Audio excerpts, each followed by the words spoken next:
So we will discuss about the sleep physiology. Sleep cycle is regulated by the most important circadian rhythm, and circadian rhythm जो है वो control कौन करता है? एक तो ये circadian rhythm कंट्रोल रेगुलेट करता है इसको, and circadian rhythm is driven by suprachiasmatic nucleus of the hypothalamus.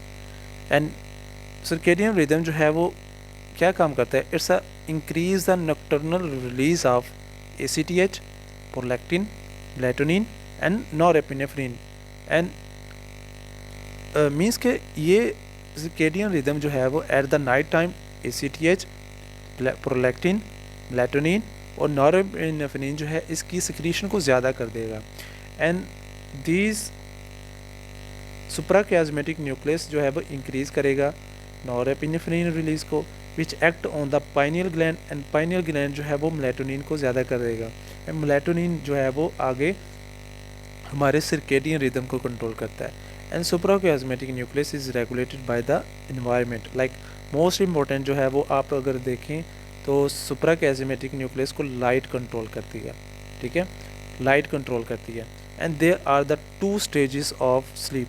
Sleep की 2 स्टेजेस होती हैं. One is rapid eye movement sleep and non rapid eye movement sleep. Alcohol, benzodiazepines, barbiturates are associated with decrease. जितनी भी ये sedatives hypnotics हैं like alcohol, बेंजोडाइज़ेपाइन, बार्बिटूरेट्स, ये rapid eye movement sleep को कम करती हैं और N3 स्लीप को कम करती हैं, क्योंकि ये सारी चीज़ें जो हैं वो गाबा ए रिसेप्टर के साथ अटैच होती हैं, और गाबा ए रिसेप्टर के साथ जब ये अटैच होती हैं तो क्या करती हैं, हमारी डिक्रीज़ कर देती हैं इनहिबिटरी न्यूरॉन के रिलीज को कम कर देती हैं, लाइक डिक्रीज़ कर देती हैं गाबा एंड ग्लाइसिन की प्रोडक्शन को कम करती हैं, एंड डिक्रीज़ करती हैं rapid eye movement sleep and N3 sleep को. And norepinephrine also decrease the rapid eye movement sleep.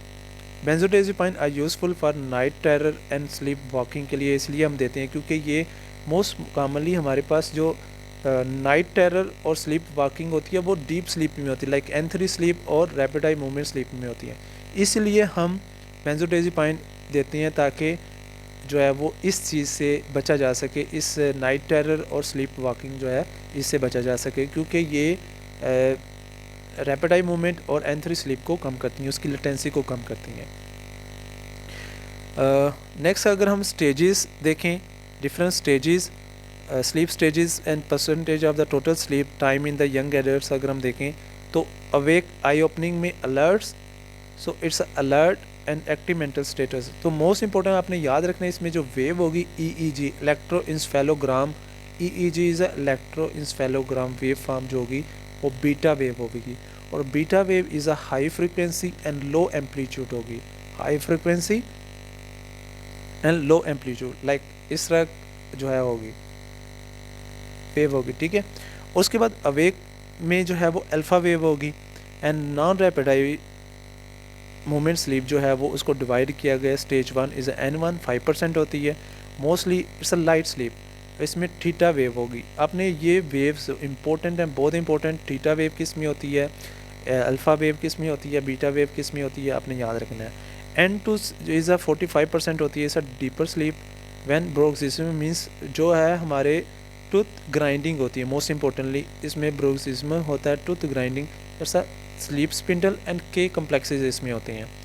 N3 sleep जो है it's a deepest non rapid I sleep होती है और स्लो वेव स्लीप होती है, एंड इसमें जो है sleep walking, night terror, bed wetting occur जो है मोस्ट कॉमनली N3 में होती है, एंड इसमें डेल्टा वेव होगी, delta wave, and it's a low frequency and high amplitude. Like ये जो है वो इस तरह low amplitude, high amplitude and low frequency wave होगी. It's a deepest sleep stage. Most important जो आपसे क्वेश्चन आ सकता है, what is a deepest sleep stage, is a N3 stage. Next जो है वो rapid eye movement sleep. It's a 25% of the cases, mostly there is a loss of motor tone, कम हो जाएगी, and also there is brain oxygen use ज़्यादा हो जाएगा, and also there is a variable pulse blood pressure, and acetylcholine जो है वो ज़्यादा हो जाएगा.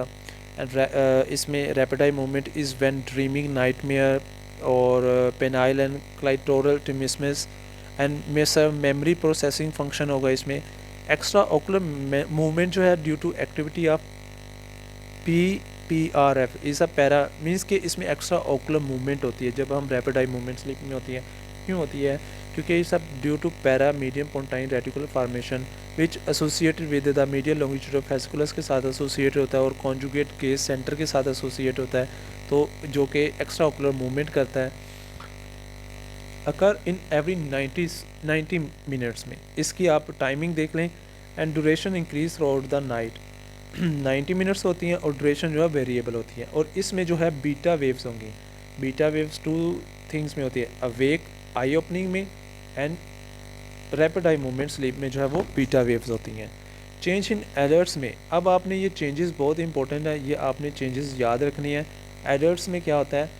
रैपिड आई मूवमेंट स्लीप कम हो जाएगा, N3 कम हो जाएगा और स्लीप लेटेंसी ज़्यादा हो जाएगा, जिसकी वजह से अर्ली आपने देखा होगा कि जो बुज़ुर्ग लोग होते हैं, जो एल्डरली लोग होते हैं, वो जल्दी वो कम सोते हैं क्योंकि उनमें rapid eye movement deep sleep कम हो जाती है और स्लीप लेटेंसी जो है वो ज़्यादा हो जाती है और अर्ली वेकनिंग जो है उनकी अर्ली अवेकफुलनेस उनमें ज़्यादा होती है।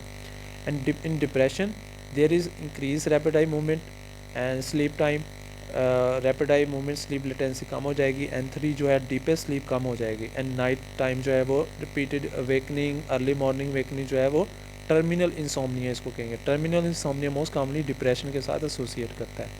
And narcolepsy there is decrease rapid eye movement sleep. So this is all about the sleep cycle and different stages and the waves which we can see on electroencephalogram. So kindly remember these waves like beta wave किस में होती है, alpha wave, theta wave and delta wave किस में होती है, and changes in adult, ये बहुत इंपॉर्टेंट है।